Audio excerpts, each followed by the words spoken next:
Hey there, creative people. How's it going, buds? Welcome to the Creative People Podcast. My name is Ryan Leacock, and this is the podcast for those of us who go, wait a minute, what if we just did this? Oh, and then we could do that. Oh, yeah, and then that could happen. Today on the podcast, we're chatting with fashion designer Christina Harmer. Christina and her brand KHAZ are based in Toronto, and she tells me about the one afternoon at the one-of-a-kind show that changed her life forever.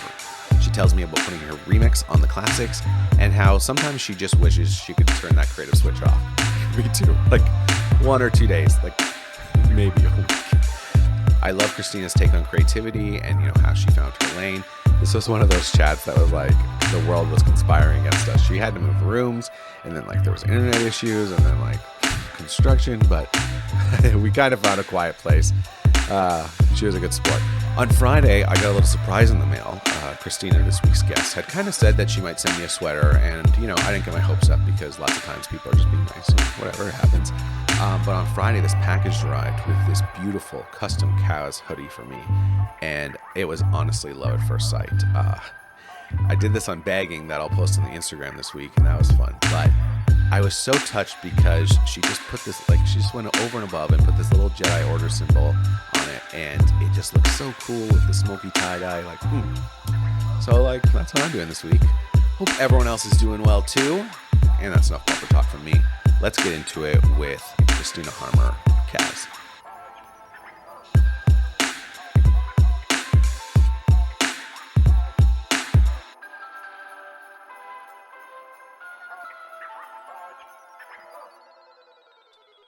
Hello. Hey. How's that? It's better for you that someone just started drilling underneath me. No. I don't think it'll last. I've been here for a little while. It hasn't happened yet, so. I mean, it's not that bad. I'll just have to send it to a professional to get it edited this one. Oh no. You sound a lot better. I'm actually in a co-working space. Okay. So my husband's a photographer and he manages a co-working space / studio space. So I usually come here to get out of the house. Sure. For my sanity. Yeah, it's a lot better. I think you'll be happy with that you move. So you were saying that you were an executive assistant, and then you were saying that you're starting to feel like you can call yourself a fashion designer. But let's start back. I'll have you introduce yourself again. And then we'll just keep going, okay? Cool. Hi, everyone. So my name is Christina. I'm the CEO, so to speak, the creator of KHAZ Designs, which is my fashion brand that I started. It will be 2 years next week. Great. So it's been quite, thank you. Yeah, it's crazy where it kind of took off. If I go back 2 years ago, I wouldn't even think, if somebody told me, Christina, you're going to have your own brand and your stuff is going to be hanging in stores, I'd be like, you're crazy. That's not true. You're lying. Yeah. It's not happening.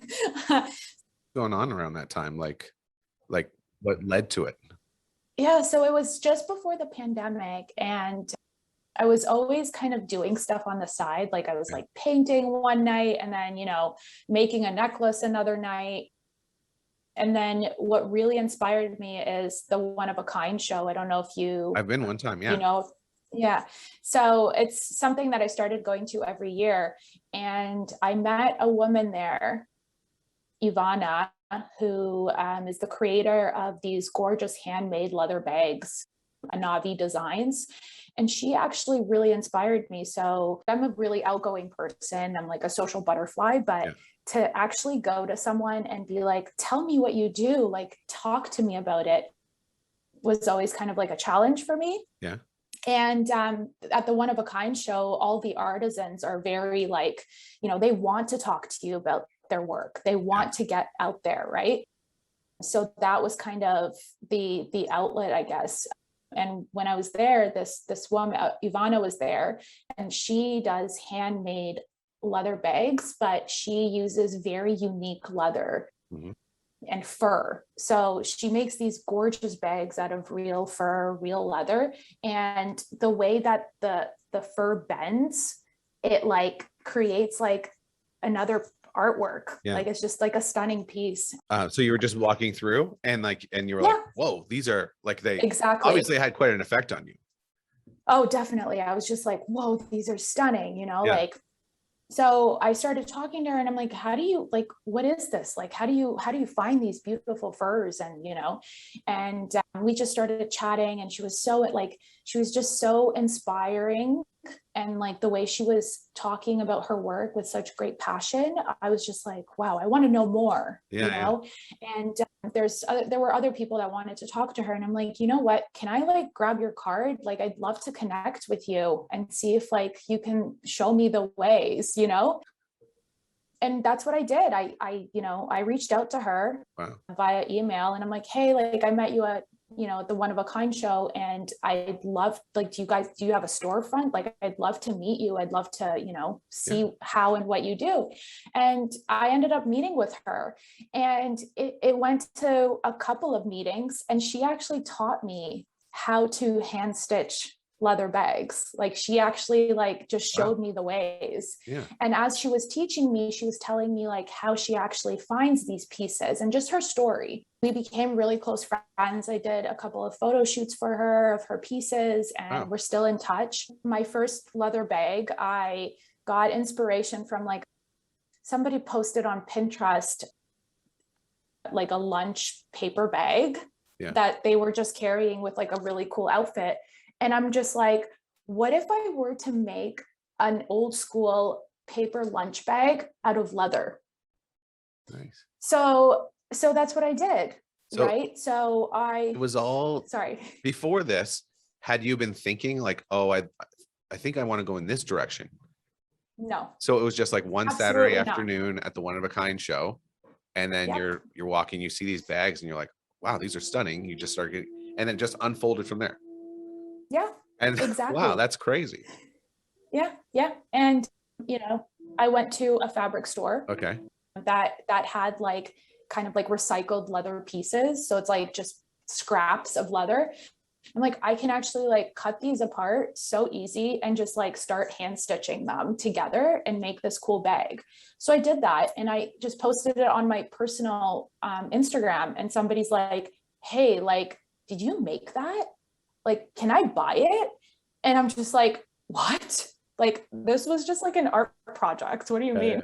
And then, and I was just like, okay, now I have to like think, like, how do I price it? Like, like, what do I do with this? And then from there, I was just like, maybe this could be a thing, right? Yeah. And then I had like a friend of a friend reach out to me, and she's like, hey, and this is when the pandemic was just like kind of starting, and tie-dye was in full effect. And it was like, so a friend, like, she reached out to me, she's like, hey, like, I saw you made this like leather bag. Like, do you think you can make me this like tie-dye tracksuit? And I'm like, I think, yeah, I guess, like, why not? Right. Okay. So I basically took an old hoodie, took it apart, used it as a pattern, and like with my like really like simple sewing machine that I had from like way before, I don't even know why, I made a hoodie, or it was a crew neck, I don't even remember, and pants. And then I was like, I don't want to be like every other person that's doing tie-dye. Sure. Let's do it different. So I did like splatters. It was 100% cotton. So it like dyed really cool. Yeah. And I was just like, I'm going to call this smoky dye, because it looks like somebody just threw smoke on it. Right. And that's how one of my first ever pieces, the track set, is called smoky dye. So it's like one of my most like coolest pieces. I'll send you pictures.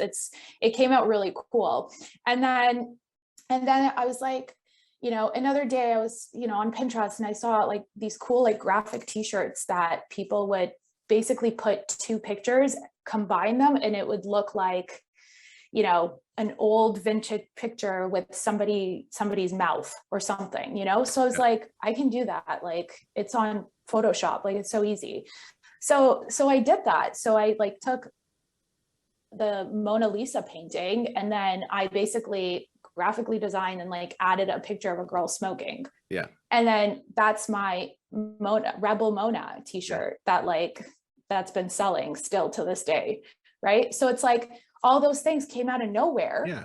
And it was like put into something, right? And then, yeah, so that's basically like the start of KHAZ. And then like, I think like being around creative people, like I met my husband 3.5 years ago, and he's a professional, like he's a photographer. Yeah. And he's inspired me to kind of create KHAZ designs. He's like, yeah. you know, like you're selling stuff and like you're now pricing stuff, like you got to make this into a brand. Yeah. And I'm like, what? Why? Like obviously creativity, you were saying before, and then we got cut off and stuff, has been part of your life for a long time. So take me back to kind of like, you said before, you always knew you were creative?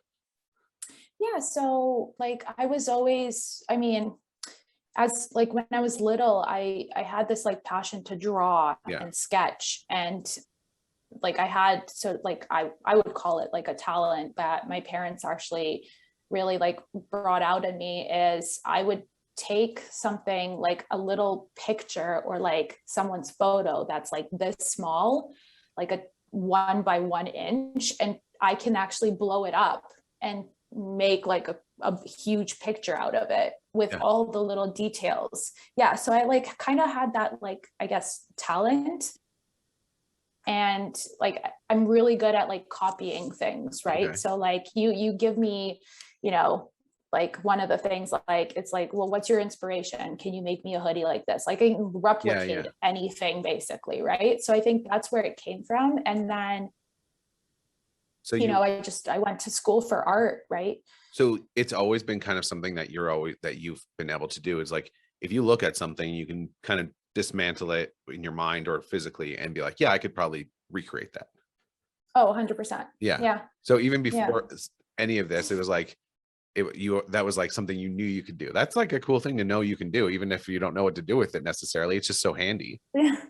Yeah. Yeah. And then obviously, like, you know, in school, they always taught you like, you know, paint this bowl of fruit. Right. And I think like actually doing that and like painting the human body and things like that, I think that's where like the beauty of like, I think fashion kind of correlates with that. Yeah. Because, you know, being interested on like in how the body is shaped and like the different kinds of shapes, like, and actually, you know, I took anatomy in school because I had to know that, you know, the rib cage is a certain height from the torso and things like that. And I think that it comes from that as well, for sure. It's interesting that it's like, earlier you said like you weren't really looking for this, but in some ways, like, you came to fashion like from like a fine art kind of perspective. Totally. That's really cool. Yeah. And, you know, my grandmother was a pretty big inspiration. And, you know, I only realized that a few months ago. So my grandmother, who's actually my stepdad's mom, so like we're not related by blood, but she was actually a seamstress back in Russia. Right. So she would actually, she wasn't like, I'll fix your pants. She actually like invented the trouser, kind of. Not, it always existed, obviously, but you know, back in the 70s, women weren't really allowed to wear pants to work. Right. So she was like, well, no, yeah, you can. So like, she was like the undercover seamstress that all the ladies would go to and like, oh, can you make me this trouser? You know? And she would actually like take her pieces that she would make and try and sell it to different stores. Yeah. So, and then obviously like she came here and, you know, money, you can't just make money in fashion, right? Like you actually have to meet people, you have to like, so she couldn't do that. So she just became a French teacher. Okay. Right. And then that kind of just like, she always had a sewing machine, but she would just fix things. Yeah. So she wasn't really a creator anymore. And then a few months ago, she's like, Christina, like, let me teach you how to make a pattern. And I'm like, what? How do you know how to make a pattern? And then that story came up and I'm like, that's where it's like, there's always a source, even though you don't really actually see it, even though she never told me these stories. Yeah. There's still like, oh, that makes sense. You know, she actually like inspired me, but like, kind of like, I don't know, under the table. Has it brought you guys like closer? Like now that you have this common thing? Oh, definitely. I mean, in some ways, she's like very strict Russian. So she'll be like, your seams are off. Like this piece needs to be better. And I'm like, Grandma, it's selling. Calm down. So yeah, but I mean, definitely like she sees that. At first she was like, well, no, you need to like focus on your 9 to 5, because that's gonna, you have a pension, it's like, it's something that's consistent and that will not go away. Whereas if you go into fashion and art, like, what if it doesn't work out and then you suck, like, it's so she's got that old right? school. Yeah. She's got that old school mentality. And I'm like, and that just made me like realize I can do both. Like, even though there's days where I'm just like, I don't have enough time in the day and I have to like do something at 12 at night and to make sure it's done. It's still like you can do both. Like you can have your 9 to 5 and bring in the money, and then you can do something on the side that makes you happy, right? Yeah. Before you saw the handbag at the one of a kind show, where were you at with your daytime job? Like, were you feeling a little frustrated or anything like that? Being like, I need an outlet. 100%. Yeah. I always thought I needed an outlet. And because it was, you were going into the office, it was like very in person. So like your 9 to 5 wasn't really a 9 to 5. It was more of like a 7 to 7, because you have to like commute to work, and then maybe like meet up with your coworkers after work for drinks, you got to do all that kind of stuff. And then you're like, you're like a girlfriend or a wife. So you got to like make dinner. And so I did find that I was missing that for sure. And I think that's actually what COVID, like the whole pandemic, helped me with, because that commute is no longer existent, right?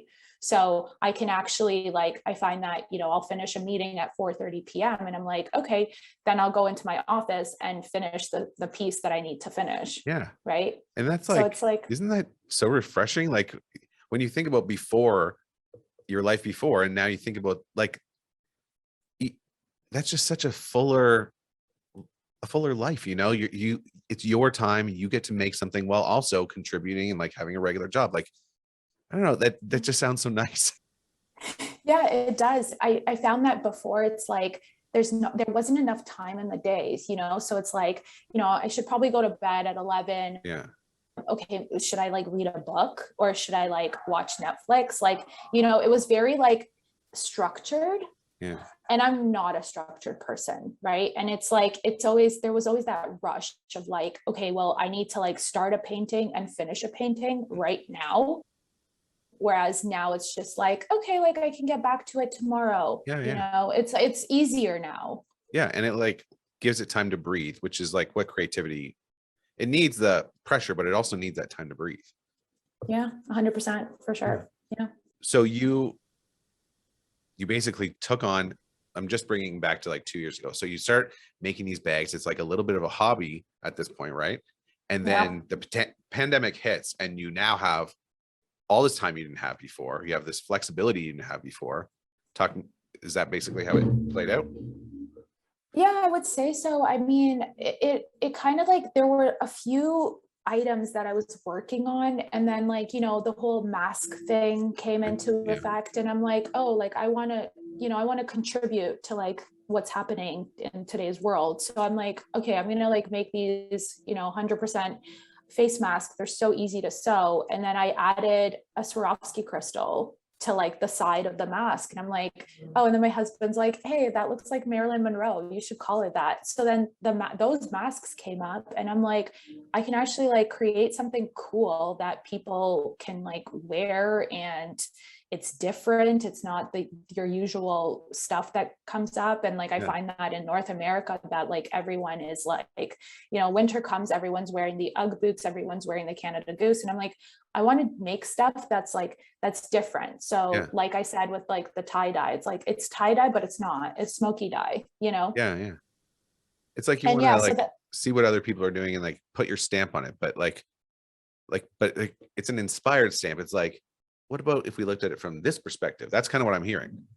Yeah. Yeah. And like that kind of goes back to like, the inspiration aspect of it, Yeah. like we're in 2021, right? So like everything's technically already been made, Yeah. right? So it's like there's nothing you can actually create from scratch and it be unique and wearable, for example, right? Okay. Like unless you're like making a runway piece, like I don't know, like I don't know, recycled plastic corset with like dried flowers. That's probably Yeah. been already made.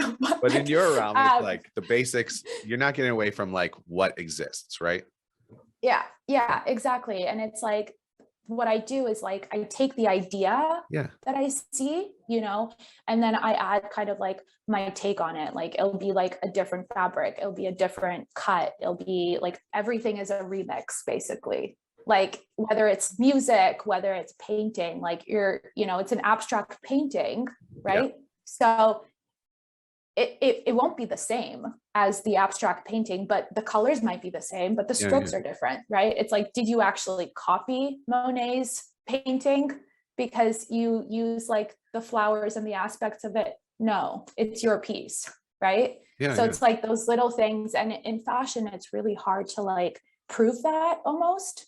Okay. So it's like if people see a picture of your piece and they're like, well, I don't know, Zara carries that sweater, but like that's why I'm trying to get like my stuff in stores so that when people see the pieces they tried on, they're like, oh, like the sleeves are cinched a certain way, the fabrics are different, like I can like live in this because of the fabric, and I'm not going to wash it and it's not going to shrink and fit my 2-year-old sister. Oh yeah.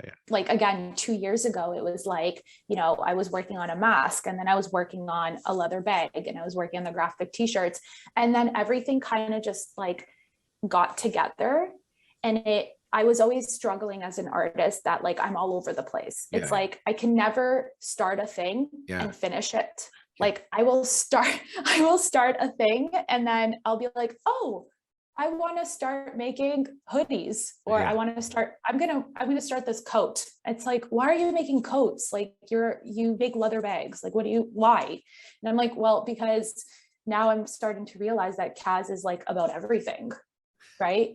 It's like, which is why I'm trying to like promote the idea of custom made, right? So I want someone, like I had a client a few months ago reach out to me and she's like, like I have an event that I'm going to, and like, I'm so inspired by this like Chanel 2-piece, but I don't want to spend $10,000.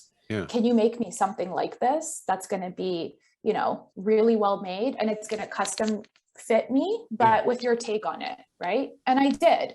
So it kind of went from that. It's like, can you make me this tie-dye set? And now I'm making like, again, leather bags and like these like fall coats. It's like, I don't make coats, but like, why not try it? I go back and forth on the everything being remixed. In fact, it makes me a little bit sad when I think about it. Like I prefer not to believe that everything's remixed in my heart. But what I like about it is when you take, like you were talking about, like Monet, and then you take it from where it exists into a different place, that is a remix. As soon as it leaves where it exists and it becomes fashion or whatever, that's a remix on its own. And then you also put your own spin on it. That's like a double remix, right? So I love that. And I love the way that you talk about your inspiration, because it's kind of, it seems just natural, and like you're not overthinking it. It's just like, what about this? And like, and these like little questions, is that how it goes for you usually?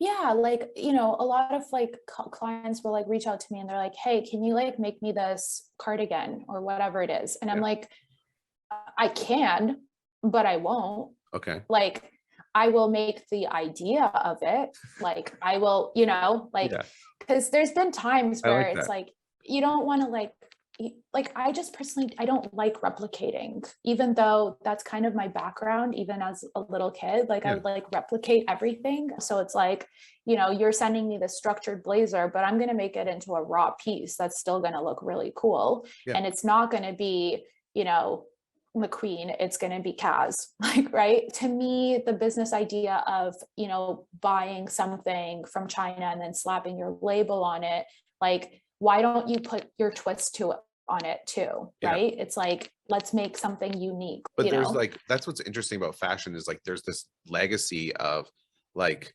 influence, and people like, you hear stories about like the fashions will come off the boat and then they would come and they would copy them and like, and then make their version. Like, so you're in a tradition, but you're doing it your way. And and so when someone comes to you and says, I don't want to spend $10,000 on this, you're being inspired. And I love what you said. I can't replicate that, but I can do my version of the idea of that.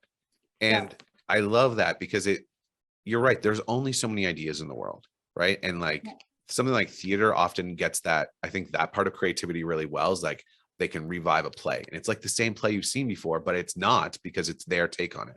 And that's kind of what I'm hearing you say here, right? Is like, yeah, that exists and I'm inspired by it maybe heavily, but it's not, I'm making the idea of that. I just love that. I think it's a great perspective. Like the Nutcracker, you go to the ballet performance and it's like, it's the same music, but it's the people that are dancing it, the people that are performing are different and their moves are different and their outfits are different. Yeah, it's a unique experience, but it's in the mold of a classic, right? Yeah, exactly. And it's the same thing as like, the hoodie. Like it's always going to be a hoodie. Yeah. But what's 2041 going to be like? What's 2061? Like, are we like, obviously we're not going to be in spaceships yet, but is that hoodie still going to be a thing? Like, it's like, you don't know. What's so interesting about fashion is like, it's like a creative medium where they're kind of extremes, you have that runway where no one could live in that. And then you have like sweatpants, but they're all like, there's connection, like there's not a lot of connection between those two things, but they're all clothes and they're all things that we interact with daily. So it's fun to hear you talk about playing in that and like some of the challenges that you have to think about. And like, I don't know, I like it. I like it a lot.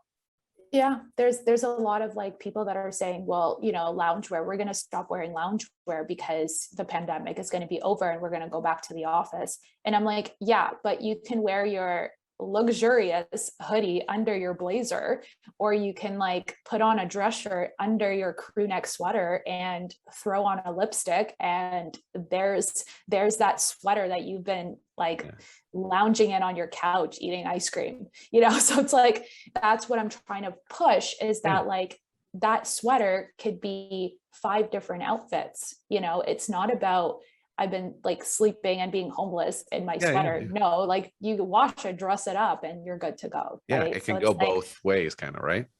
Yeah, like even the sweater that I'm wearing right now, like it's the raw edge sweater that I made, and it's basically like 100% cotton terry. It's that like your usual like roots like material that's like very casual, but I'm wearing it with leather leggings and a necklace and I'm at the office. Right. So it's like, it's really how you style things. It's not what the piece is really. Yeah. And that's taking that remix thing even further, right? It's not just you're spinning on it. It's like, you're kind of, it's like a triple remix guy. I don't know. Yeah. Triple remix. That's a good one. How would you describe inspiration? Like if you were to talk about, what would you say that creativity looks like for you in your mind?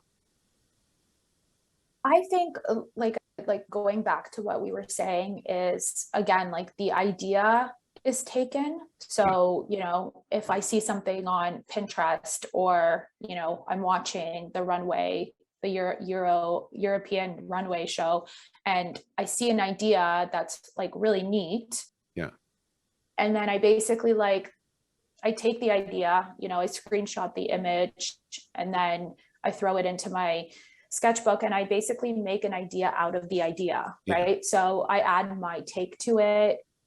And then a big inspiration I get is from fabric stores.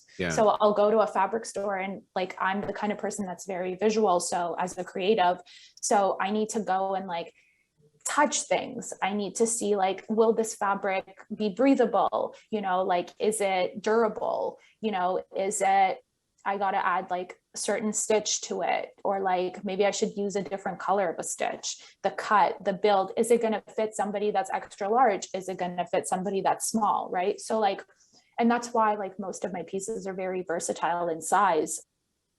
Like the ones that are in a store right now, they range from like the sizes of one size fits most. So it's from a size medium to an extra large, right? So it's like if you're an extra small person, you throw it off the shoulder, it's still the same medium large piece, right? Yeah. So it's like grabbing the inspiration and then turning it, twisting it around and making it as different as possible. Yeah. And like fully exploring it too. It sounds like it's one thing, but it could be this thing, and it could be this thing, and it could be this thing. I love that.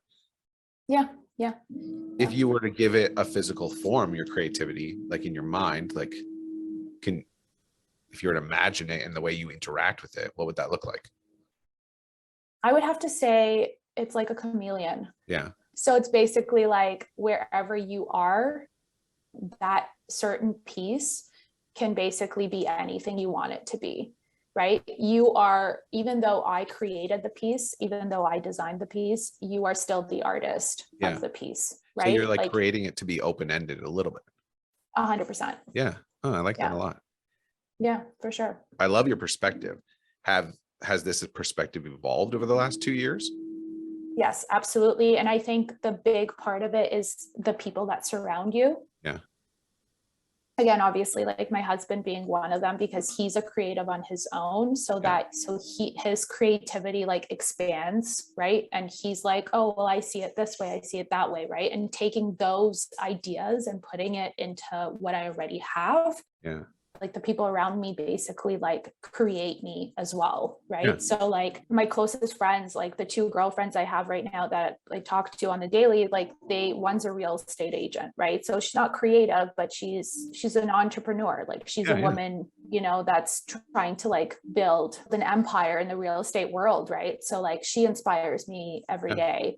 I have one of my best friends started her like a workout studio, and during the pandemic, and they couldn't be in a physical studio, right? So everything is live, and they're still live, and they're killing it, right? So it's like they might not be, the creative, painter, but they're creative in their like ability of how to move, how to be flexible, how to, and they've inspired me to start my activewear line that's launching at the end of this month, beginning of December, right? Because I see how they move and what pieces might look good on their bodies and how it like all puts together, right? So I love sorry. Yeah, keep going. Go ahead. No, it's okay. Keep going.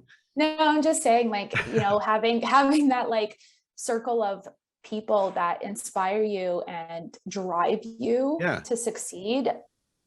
And, most of my friends are Russian, so they're very hard when it comes to saying how they feel and their opinions and stuff. So they're very straight up. So that definitely helps a lot as well. You said that thing about it's very hard to not be ambitious if like 3 of the closest people to you are like really ambitious. You're gonna be like, well, I gotta do something, right? Exactly. And it's like, well, she's trying to build a brand, and she's pushing to be somewhere where she wants to be. And it's like, I should be doing that too. Infectious. Yeah. Like, why freaking not? Yeah, definitely. It's very infectious.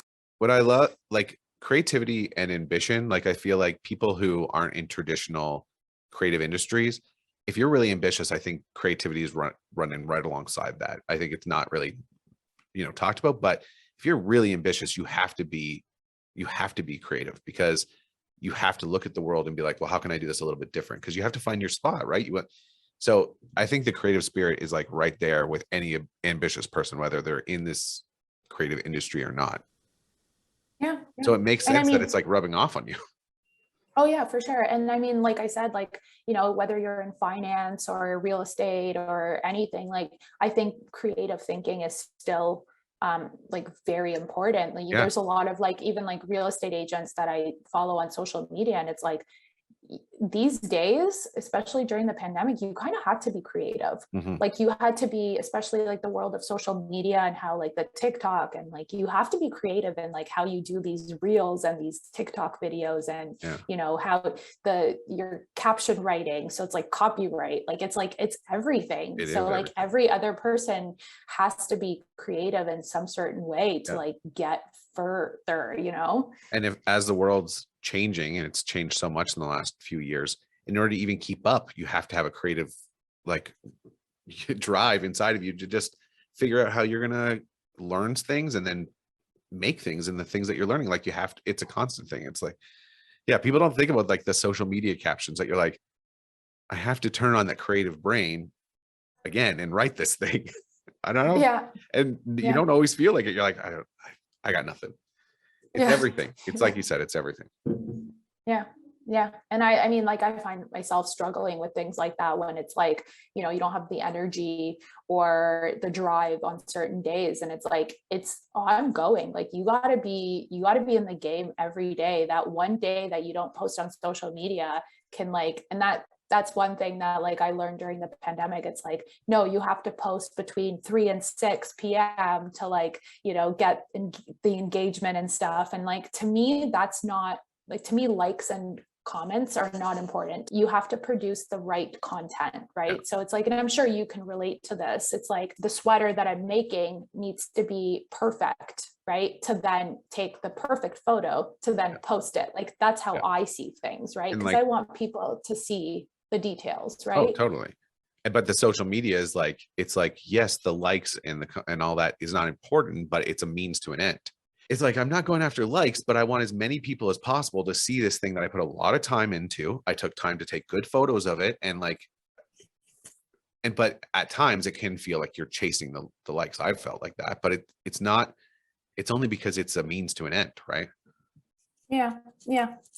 And I mean, I find that like, you know, a certain sound bite on Instagram is popular and trending, and then you post the video and you're like, this is the stupidest video ever that I've ever made and thought of. And that took me 2 seconds and I'm killing it with that. Like, but you post something that, you know, you like paid a photographer and you like, and you like spent so much money on this fabric, and like, you know, you hired a makeup artist and all that stuff. And like, it's getting 2 likes and you're like, seriously, this is art. What's wrong with you?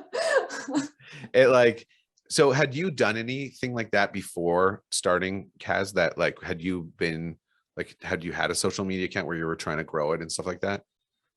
Yeah, like I had a phase where I was like, you know, the husband's a photographer, so like I'm gonna be an influencer. Okay. Like, I had a moment, and you know, and I think that actually like drive me to create KHAZ Designs as like its own page, its own brand. Yeah. I'm like, you know, like I have a photographer, I can basically do this like every day, you know, so we would do like fun videos and fun photo shoots. And I was more interested in how the social media platform works. Yeah. Like, what happens if you like caption this differently, or like you post it at 12 o'clock as opposed to 4 o'clock. Like, I learned a lot through my personal Instagram. Yeah. The whole social media world. You were saying before how when you were in college, that it was kind of like there was like options for you and you had graphic design, and it seems like a lot of these things, like you brought it, like you're prepared for when you started KHAZ to be like, well, I know how to design things, I know how to use Photoshop, I know the basics with social media, because you know, and so you were kind of like primed to take on this new challenge, right? At least it seems that way. For sure. Yeah, no, for sure. And that's kind of like the awesome part of like the university that I went to. Like the program is called same thing. The program is called Fine Arts, right? So it's like the main thing was painting. So most of my courses was painting, but then, you know, I took drama, and that actually helped me like come out of my bubble, you know, and helped me like actually like, to be honest, now I think back and I'll post like a reel and I'm like, oh my God, that's my acting coming alive, you know, like I'm actually pretty good at this. I'm hilarious. You know? So it does though. It does come into like knowing how to turn it on and be like present is a skill, and you do learn it in those kind of classes because it doesn't matter how shitty you're feeling. If you show up in a drama class and you're in a scene, you turn it on, right? And it's part of the fun too. Yeah. You like, and that's another thing about social media. It's like you're one person at your 9 to 5, but then you have to turn on this like creativity bubble thing. You know, once you're on social media, it's like a completely different world. Yeah. You know, I really like that. Yeah. You sent me some feedback too, and you highlighted some ones, and a few of them were actually some ones that we don't always talk about. And I thought that was interesting. So one of the things was the warning to other creatives. Did you have something specific that came up when you?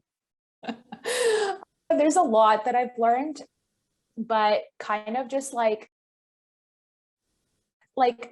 follow, like, I know this is so cliche, but like following what you think is right, like following your passion, you know. And like I go back to, you know, when I went to university, and like my grandma's like, no, even though she was a creative originally, she was like, no, go and, you know, do your French degree and be a French teacher, because that's going to pay you and you're always going to have it.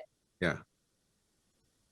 And I think like I didn't tell her that I dropped French in university. Like I didn't tell her. I'm pretty sure she still thinks I have a degree in French. So it's like, I think it's just listening to your gut. And I think a lot of creatives don't do that. You know, I've had to turn off my social media quite a few times, like for a week, and like not follow, like I would post and then put it away. Right. Like, so it's like that, the world of social media, like really definitely, like even when I was just starting the business, I'm like, oh my God, like I'm not good enough. Like, you know, this brand is killing it. Yeah, but this brand has been operating for 20 years. Like, why am I comparing? So like, I think that aspect of like being a creative and comparing yourself to other brands and to other creatives, it's like, you shouldn't do that. And I think that's like the big warning I want to like, get. I know it's hard. I know it's like, is it too, like, is it related to your gut? Because you segued from gut to social media. And I thought, oh, where is she going with this? Because like, do you find that when it's negative, it like stops you from listening to your gut? Like, is that? Oh, 100%. Yeah. And like, it's like definitely a learning curve, but now I don't care like at all. Like, I just do what I think is right. Yeah. What is best. Like, I don't, you know, but I just do think that like social media, like Facebook, Instagram, like even LinkedIn, like people just fall back on like, yeah, but like, you know, he said I should do it this way, and I like, that's why I'm doing it this way. But it's just like listening to that gut. And I think like the last couple of months, like it's been really good because I'm listening to myself, right? It's, don't post that reel because like you're not really showing your brand, or you should talk about, you know, your pieces rather than talking about like how you feel about them, you know. And it's like listening to, like, just do it, just post it, you know. And like I listen to Gary Vee a lot. He's like phenomenal. Like, hated the guy in the beginning when I first started listening to him, but he's like, no, just like reach out to 100 people, because one person will get back to you. Right. So it's like that, like being scared of like coming up to a person. Like I came up to this woman at the One of a Kind show, and like, look where it got me. Like if I didn't, like, I'd probably not even have KHAZ Designs right now. Right. So it's that like push, and not being scared to like actually like talk to people, because who knows, like that one person you talk to might not connect to you in a certain way, but maybe he knows somebody that will like, it sparks something, and he'll be like, hey, you know, we spoke last year, but like I thought about you. And like, you know, so it's like, it's kind of like we're all connected in a certain way, right? And I think it like ties back into the gut thing, because I don't have an opinion on Gary Vee, but when you kind of said that thing, it's like reach out to 100 people. My thought was like, yes, but be careful of burning out. Be careful, because it's very hard to come back from that. But I think what you said about your gut and trusting your gut, and even what you said, don't post that reel. Like, it's that gut that's going to guide you through kind of pushing yourself. Like, some days you shouldn't contact 100 people because your brain needs to rest. And if you don't, it's not going to be good for you. But other times, if you're feeling like in your gut, you're like, no, this is something that is important. I think those are the times to follow that. But it's not like a black and white, like you can't go 100 miles an hour every single day. And I think your gut knows that, right? Right. Yeah. And it's funny you bring it to the whole burnout, because last couple of months have just been crazy because I've been reaching out to the 100 people, right? So that burnout, yeah. Thank you for bringing that up, because I've been feeling the burnout, right? And it's very hard to like tell yourself, no, take a step back, because you can't be everything, be everywhere, right? Because and it's a trust thing too, that you got to trust that you're going to find the right path. You know, you went to the One of a Kind show, you met this woman, you had like, it's a trust thing to be able to take a day off and do like, you know what, it's okay. I need this today to breathe. Yeah. Yeah. And like everyone experiences burnout no matter what field they're in. And differently, right? And differently, exactly. And it's like, it's another like kind of warning. It's again, taking that step back and like thinking about you, right? It's not, like, I know it's hard. Like there's a lot of like mom entrepreneurs that like, well, I can't take a step back. I have a kid, it's like, yeah, but take a step back and be a mom, like no one like, and it's funny because that goes back to like my 9 to 5 job. It's like, there's, everything's urgent. Yeah. Everything needs attention right now, but okay, like take a step back. Like, are people dying? Yeah. Like, do we really need to have this meeting like now? Yeah. So it's like, it's also that kind of like aspect of it. Like we can take a step back and take a week off a certain thing.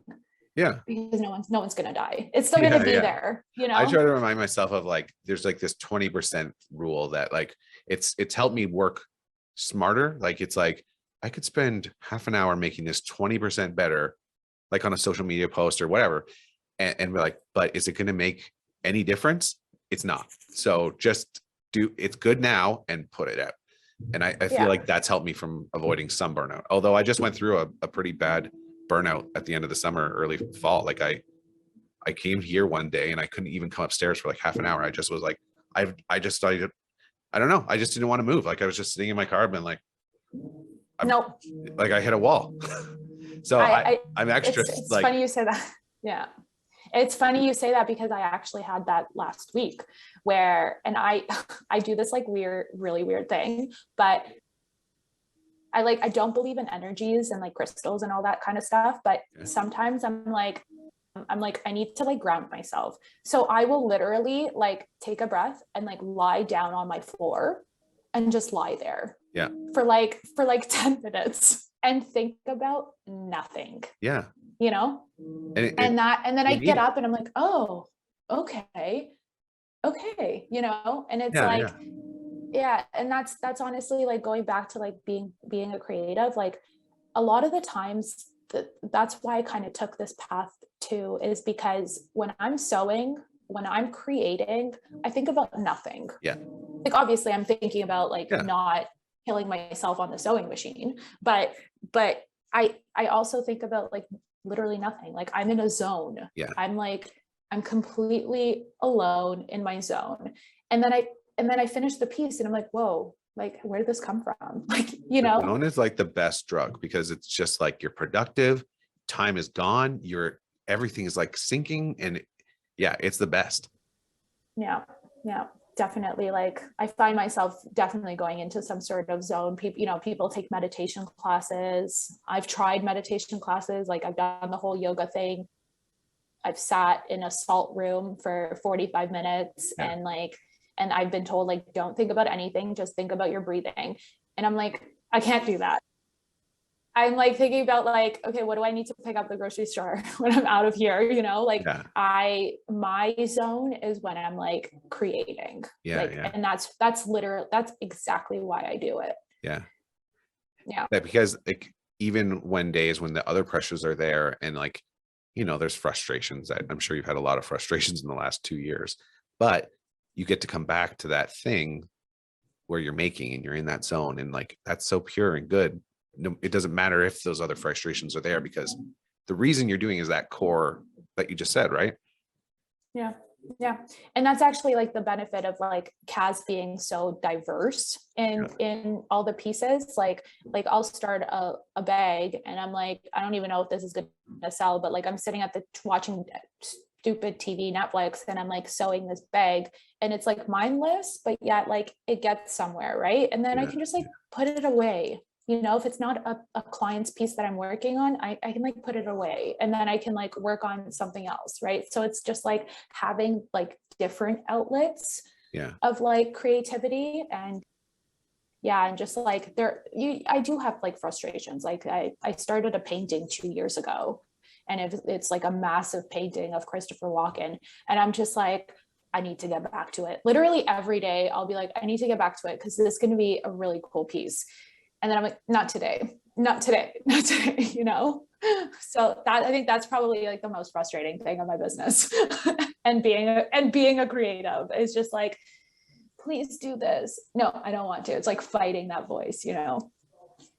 Oh, that's so funny. It's something that people don't talk about that often, those nagging projects that you're like, they just every day they're like, it's like this little tab. It's like, gotta work on me, gotta work on me. And they can like,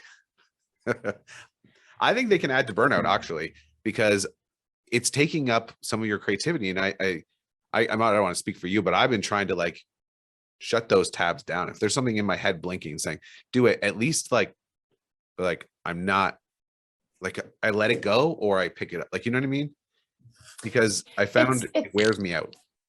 Oh yeah. And like, it's kind of like going back to like being like, you know, a teenager. And it's like, you know, your parents are like, don't do that. It's bad. Don't do drugs. Don't, you know, smoke or like, you know, stay up late, whatever. And it's like, well, I'm going to do that, you know? And it's, I feel like it's kind of like that. It's like, you know, that like painting is like looking at you and it's like, do it, like paint me. And you're like, no, I'm not going to do it. You're like bratty like, with your paintings. Yeah. You're like bratty with your, like all of your like artistic work.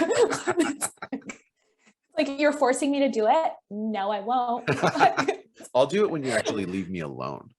Yeah, exactly. That's amazing. I love that.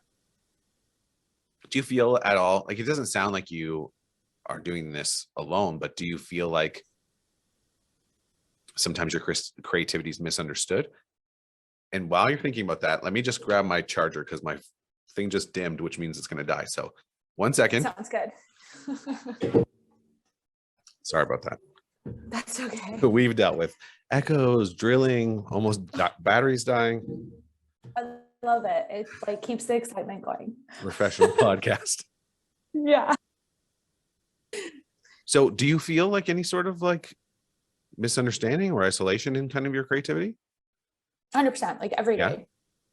Yeah, every day, because it's kind of like, it goes back to like, I don't think a lot of people, I don't want to say understand, but like a lot of non-creatives don't really understand like the work that goes into something, right? So it's like, even going back to like painting, right? It's like an abstract painting. It's like, well, she just like splattered paint, like I can do that, right? So it's like, you know, she used a pattern and created a top, like that's so easy. But it so much like actual thought and like work goes into one piece, and it's like just the time, you know, like the time to like thread a machine. Like people don't realize that like that alone, like one thread breaks, it takes like 40 minutes to like properly thread a machine, right?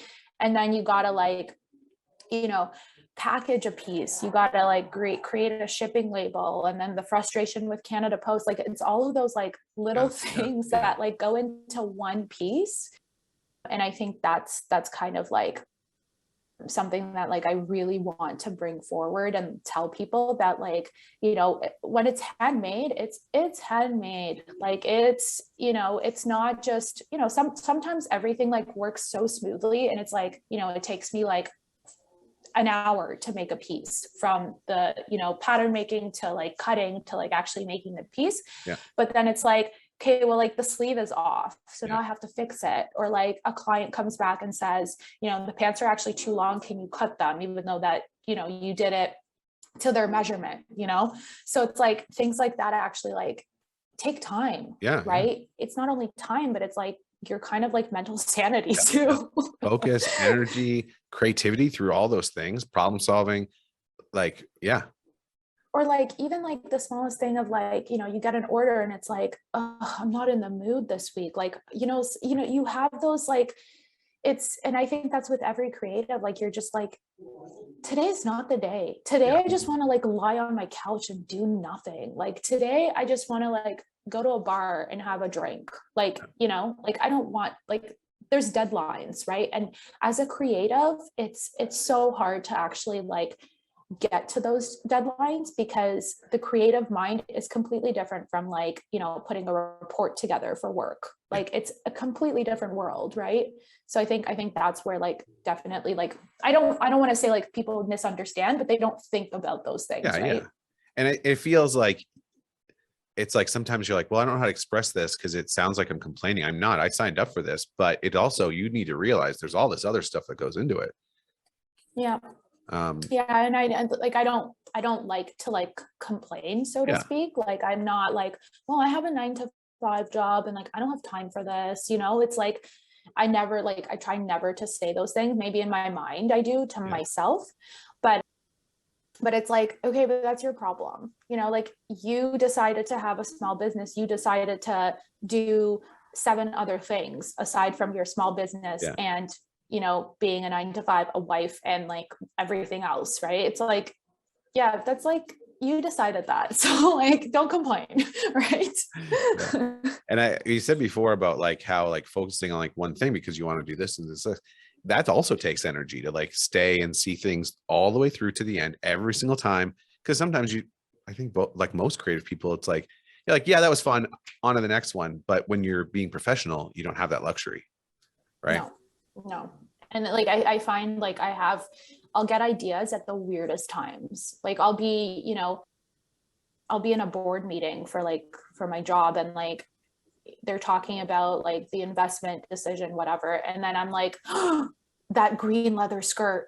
Oh my God, I need to make that, you know? And it's like, you can't write it down because you got to focus on like doing that, right? Good example. Like yesterday I had an appointment, like I had an acupuncture appointment, and he was like putting needles in my body. And I'm like thinking about like my next activewear piece and like how I should put it together and who should be wearing it. Like, and I'm like, excuse me, can you stop putting needles in my arm? Because I kind of need to write this down.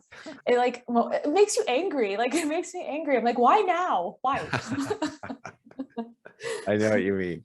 I actually woke up at 3:30 in the morning yesterday. I was designing something and like I woke up and it was like, that's what I need to do. And I'm like, well, I have to get out of bed now and do it, because like I was wide awake. Like I'm like, well, I can sit here and try to sleep, or I can just get up and do it. And then I was up and I was like, oh, I got to finish this blog. And that's just part of the package, right? Yeah, it's part of the package of being a creative. And it's funny because like I have this like discussion with my husband all the time, and I'm like, you know, there's days where I sit and I think, and I'm like, why was I given this like annoying thing of being a creative? Like why can't I just sit here and like focus on my 9 to 5, you know, cook you dinner, and then we can like watch a movie? Like, why do I have to have this stupid annoying thing in my head, you know? I know exactly what you mean. Yeah. It's like you like, you don't want it, but you kind of long for a life where that thing inside of you isn't turned on, because you're like, you can't, even when you're resting, it's not really turned off. It's like, I can make something, I'm going. And that's where the ambition and creativity, they mix so weirdly, like, because that's ambition too, but it's like a special creative version of it where I don't know, it's exhausting. And I totally said the same thing to my wife. I wish we could just have a normal, like, I'm sorry, we can't just have like a normal life. Like something's been switched on inside of me. I can't do that. And it's comforting to hear you say the same thing. No, and I've struggled with it so hard. Like I struggle with it every day. Like and like I'll turn off social media, I'll turn off Pinterest, you know, like where I get most of my ideas. Like, and then they come into your brain. Like you'll see someone wearing something on the street, and I'm like, I need to fix that. I don't like how she's wearing that, you know? And then you're like, and then I pull out my notebook and I start sketching. And I'm like, why? Yeah, this was supposed to be my off afternoon. Yeah. And there's so many times, like, and maybe you struggle with it too, is like you get that idea, you write it down, you're like, I got to do this. You never get to it. Never. I hate them. That's what I was saying before. I try to get rid of them because I let them build up and then they weigh you down, I think. Like, so it's better just be like, no, I'm not focusing on that right now, because I'm finding myself relating to you in a lot of ways of like, it's hard to focus. You have a lot of ideas, but then you don't get to them, and then they just kind of nag at you. And the people who aren't creative don't have, do you have just pet ideas in your head that bug you every single day? Oh, you don't? Yeah. That sounds nice. Yeah. Yeah, exactly. Yeah. Yeah. And it's like, how do you control that? Like, how Yeah. do I don't know. you can't. And it's just like, it's a library of like ideas that just keep on piling up and you Yeah. just don't know where to put them. But then it's also like the thing that's like it's one of the sparkles in our life of like it makes life worth living that we have this thing turned on that makes us like, oh, getting in the zone and getting so excited about ideas or even seeing something like what you're just saying on this, like, oh, I want to fix that. I love that. Yeah, no, it's really cool. I don't know why this idea came to mind, like, I guess like the street fixing situation, but it's like actually getting yourself out there and like finding the right person that will actually like find you. Right. I don't know if that makes sense, but like, for example, like McQueen, someone like I truly admired, well, still admire, but he's no longer with us. But he's kind of like somebody that I always looked up to, where he just went and like was annoying to like people for them to like actually see his talent. And that's another thing. It's like trying to kind of like get yourself out there in that sense of like, no, here's my talent, like let me show you what I can do. Right.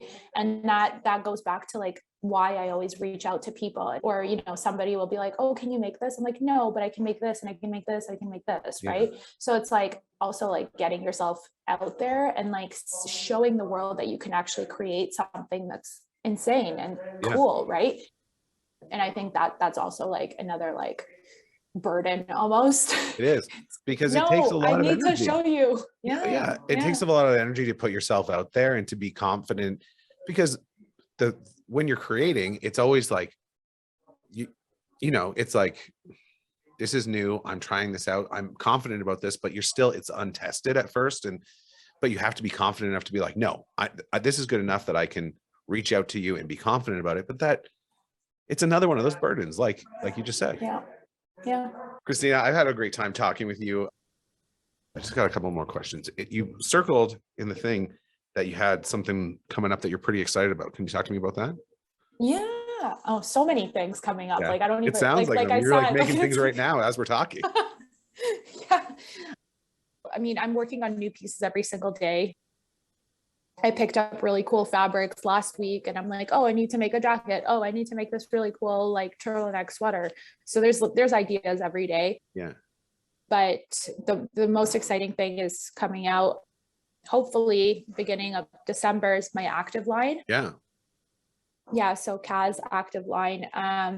I have another really close friend of mine. She's a pole instructor. Okay. So yeah, so it's like, that community is really growing and really cool. So they've kind of inspired me to create the active line that fits basically everybody. And it's unique looking. I find, like we said before earlier in our conversation, like North American fashion is very, I don't want to say boring, but very like, we're all sheep in a certain way. Like we're all following each other. So what I'm trying to do is not be that typical Lululemon or Gymshark, all those like big brands that, their styles don't really change. It's very consistent. So I'm trying to kind of expand on that, but also give that option to the everyday woman that, you don't have to be an extra small. You can be any size you basically want. And, whether you have a longer torso than the other girl, you can still rock this piece and it's going to look awesome on you. Yeah. And then obviously like the thought of like the perfect fabrics and the feel and the wash and like everything. So it's been 4 to 5 months in the making. So, so I'm really excited about that for sure. Yeah, that sounds really exciting. Yeah. What was the last piece of someone else's work that you saw that just lit up your mind, that you just loved? I'm not going to lie. There's nothing really specific, so to speak. It doesn't have to be fashion. What was the last thing that just inspired you in general?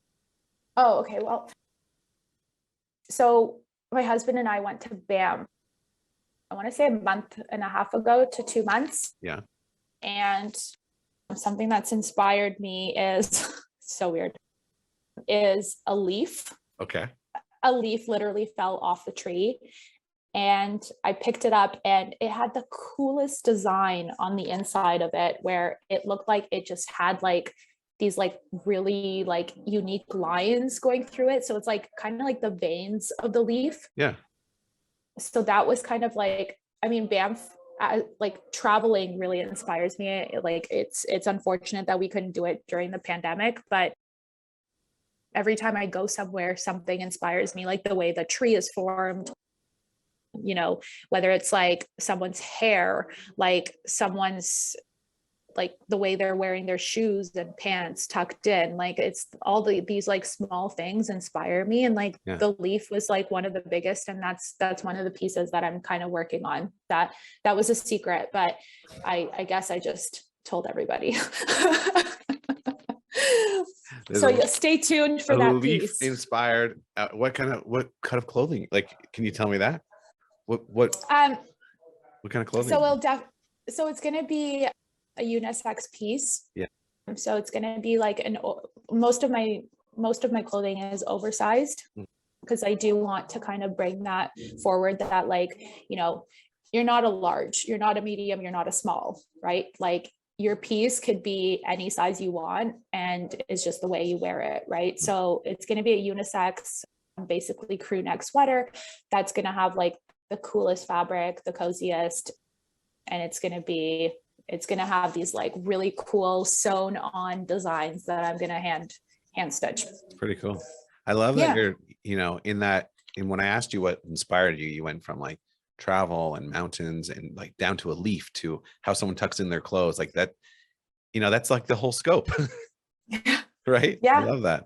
And it's funny because like that was just like basically walking through, we went to Lake Louise, and like that's just like walking to Lake Louise, and I just like saw that image of like going to that lake at like 7 a.m. and like watching that person's pant tucked into a shoe, to, you know, seeing the lake and seeing the colors. So the color will be like the color of the fabric, and then basically like, yeah.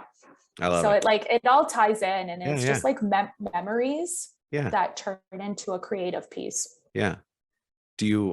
It's interesting that there's like, if someone saw that in your store,